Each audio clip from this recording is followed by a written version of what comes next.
Postextubation stridor. Stridor occurs in up to 15% of patients after extubation, and most cases are caused by laryngeal edema. Laryngospasm and secretions in the airway are less common cause of stridor in this situation.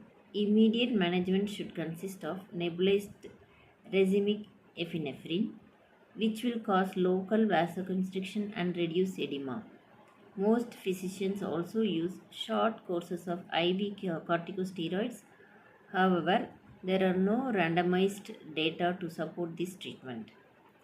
These patients need to be monitored in the ICU with all airway precautions fulfilled as noted in the algorithm. Prevention of this problem by doing a cuff leak test prior to all extubations is controversial because failing a cuff leak test is not an accurate predictor of post extubation stridor. Thank you.